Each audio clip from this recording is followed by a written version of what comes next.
Welcome to the 2017-2018 Loss Prevention Training for the Toyota Rent-A-Car program, presented by Sedgwick Claims Management Services, a nationwide strategic partner for participating TRAC dealers. The purpose of this training is to review key loss prevention and risk management aspects of the TRAC program, focusing on proper rental agreement completion and employee usage, as well as some prohibited vehicle uses.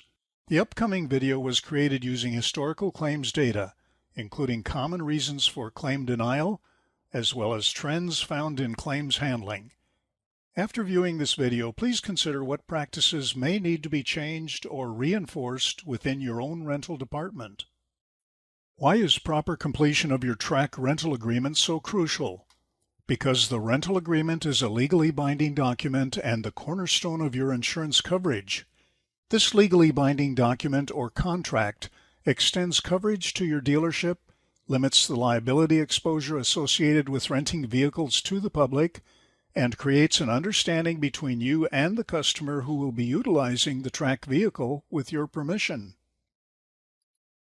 All TRAC rental transactions must be conducted on the approved rental agreement form, the TRAC 8842 form with an April 2008 edition date. Any deviation from this form must be pre-approved by TMS TRAC management before it can be used in your rental department. Unless otherwise pre-approved, all TRAC rental agreement forms must be sourced or obtained from TRAC. This includes any 2-ply or 3-ply hard copy forms if you are handwriting your rental agreements, or any PDF files of the front and back of the rental agreement that are loaded to your rental software or dealer management system or DMS. Any backers of just the terms and conditions that are placed in a printer tray must also be sourced from TRAC. Remember, the contract is two-sided and must be printed and presented to the renter as a two-sided document. Never print the front of the rental agreement and the terms and conditions separately and then staple them together. Please note, use of an unauthorized non-standard rental agreement may be grounds for claim denial. Adding remarks to the rental agreement, such as refueling instructions or notes about tolls or parking tickets, is acceptable as long as the wording follows the pre-approved RA remarks created by Sedgwick. A complete listing of pre-approved RA remarks can be obtained from your Sedgwick support team or by contacting TRAC. Proper retention of your TRAC rental agreements is imperative, as you may be asked to provide a rental agreement that's several months or even years old for claim purposes. Record retention requirements for open or signed RAs are the same as for service repair orders, 6 years plus current year. The front and back of the TRAC rental agreements may be electronically scanned and saved or stored for retention purposes. If you elect to discard or destroy the hard copy of the signed RA, please only do so once you are certain that a clear and complete scanned copy has been saved and can be retrieved when required for claim purposes. Only enrolled TRAC vehicles should be rented under the TRAC rental agreement. If your dealership has other owned units that are also used for rental purposes, rental transactions for these other vehicles must be conducted on a different form. Remember, once a TRAC vehicle is paid off and removed from the program, it cannot be rented out under a TRAC rental agreement. Here's a loss prevention pointer. If you're using rental software or your DMS to generate and print your rental agreements, always have a backup supply of hard copy forms in case you run into system or printer issues or your dealership loses power. Regardless of the circumstances, a properly completed and executed rental agreement is always required. While this review does not include step-by-step instructions for completing the TRAC rental agreement, we'll be highlighting the key areas of the form that, once properly completed, create a legally binding contract. From an insurance standpoint, the TRAC program requires that each and every time a customer rents a vehicle from you, the customer must present you with a valid driver's license and be at least 21 years of age or older, unless the minimum age is otherwise dictated by state statute. Never reuse license information from a prior rental or verbally accept this information from the renter. A photocopy or faxed copy of the renter's driver's license is not acceptable. You are required to view and verify the renter's actual driver's license at the time of each rental. Additionally, as part of your risk management plan, consider creating and implementing a list of your own business requirements for each renter. A few examples of these business requirements would include: the renter must have his or her vehicle at your dealership for service or repair. The renter must have a credit card in their name, or the renter must be listed as the named insured on their insurance policy. Remember, always consistently apply all rental requirements to every rental transaction and every renter. Once the rental agreement has been completed and printed, always ensure that the individual listed at the top left of the rental agreement, which includes their driver's license and date of birth information, is also the person who is actually signing the rental agreement. The renter should always write their complete signature, not initials, along with the signature date at the bottom left of the rental agreement. This step is critical to ensuring that you have created a valid contract between the vehicle owner, the dealership, and the renter, who is now a party to your rental contract. The same requirements you applied to your renter must also be applied to any additional driver you wish to authorize and list on the rental agreement. Each authorized additional driver must be present at the dealership when the rental transaction is being conducted. You're required to view and verify the additional driver's license, to confirm the license is valid and has no driving restrictions, as well as to confirm the additional driver is at least 21 years of age or older, unless the minimum age is otherwise dictated by state statute. Never accept a photocopy or faxed copy of the additional driver's license. Never add an additional driver after the rental agreement has been completed and signed by the renter, as this would alter the terms and conditions of your contract.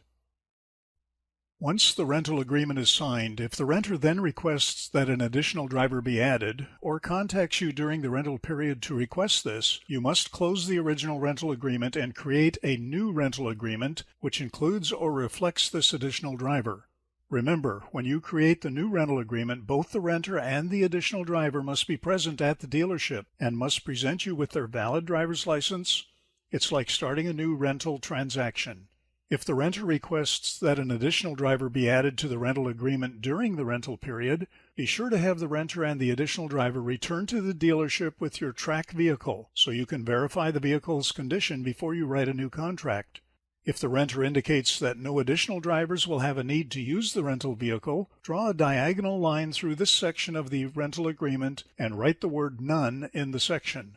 Have the renter sign, not initial, on the diagonal line you've drawn, thus indicating they understand that no other individuals have been authorized to drive the rental vehicle.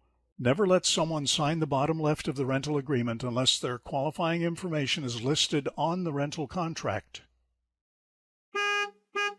Here's a loss prevention pointer. Make a photocopy of the driver's license and insurance ID card for your renter and any authorized additional driver, and keep this copy with your rental paperwork. This photocopy is proof of your due diligence to qualify the renter and any additional drivers who are now parties to the contract. However, when a renter or additional driver presents you with a military ID, never photocopy this ID. You may view, verify, and record or write down any information from the military ID, but don't make a photocopy. Accurately describing the vehicle being granted to the renter is critical to your contract. Always list the associated license plate, as well as the year, make, model, and full VIN of the vehicle. Do not use stock numbers, unit numbers, or simply list the last 6 or 8 digits of the VIN.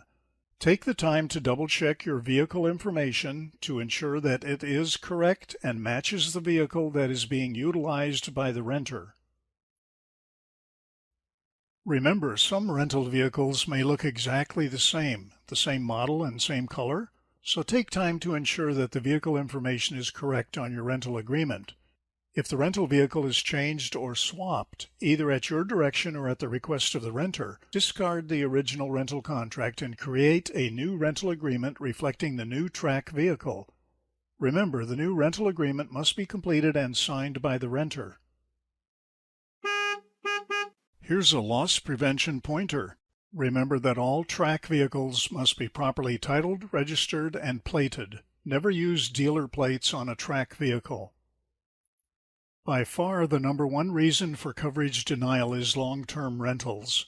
Any rental period that's longer than 30 calendar days is considered long-term. Long-term rentals are unacceptable and may result in coverage denial in the event of a loss.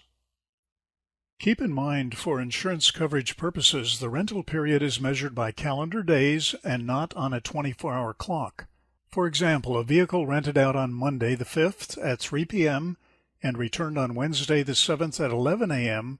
would be considered a 3-day rental, as the date out and the date due in each count as a calendar day, along with each day in between. Remember to be careful when setting the rental period during months that have 31 days.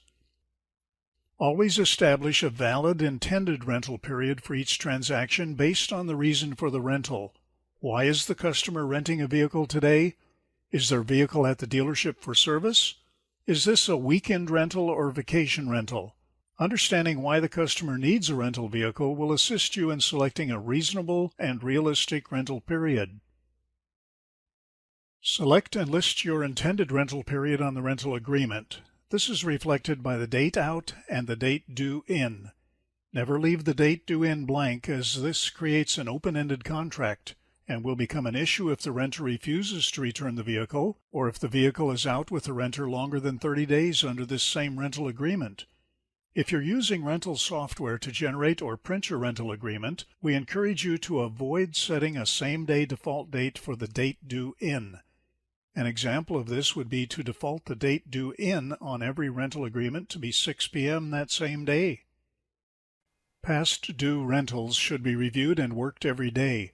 If the vehicle was due back yesterday or the day before, or worse, several days ago, you should be following up on these rental transactions to determine if a rental period extension would be appropriate or if you need to contact the renter to coordinate the immediate return of your vehicle. Extensions should only be authorized for valid business reasons, such as a renter's vehicle is being serviced and a part is on back order. All extensions should be thoroughly documented on the rental agreement or in your rental software, including the reason for the extension, the date the extension was granted, and the new authorized date due in. Never extend a rental period simply because the renter is not returning the vehicle when originally promised. When contacting the renter to coordinate the return of your vehicle, it's important to document these calls using some type of date and time-stamped phone log. Even your unsuccessful calls, such as the renter's phone mailbox is full or the phone number has been disconnected, should also be documented. Keep copies of any letters issued to the renter regarding the return of your vehicle, and always send your letters via certified mail so that receipt of the correspondence can be tracked or traced. The intent of the TRAC program is to have rental vehicles available for use by your customers. However, it's understood that in order to fuel and maintain these vehicles, employees will need to drive them from time to time. Employee tasks associated with the care and feeding of a TRAC vehicle would be considered scope and course activities and would include taking the vehicle to be fueled, washed, or serviced, or conducting a customer courtesy drop-off or pickup at the customer's home or place of business. Additionally, a TRAC vehicle may be utilized by a rental manager to conduct marketing calls to local or area businesses in an effort to establish a retail rental relationship. These marketing calls must be conducted between the hours of 9 a.m. and 6 p.m. The rental manager must be the driver of the vehicle, and the only acceptable passenger is another rental department employee who is being trained to conduct these sales and marketing calls. Here's a sample of the current non-revenue ticket. Always use a non-revenue ticket for you and your employees when completing a scope and course activity. Never place a renter on a non-revenue ticket. Remember, all employees who operate a TRAC vehicle for scope and course activities must possess a valid driver's license which is not expired and has no restrictions.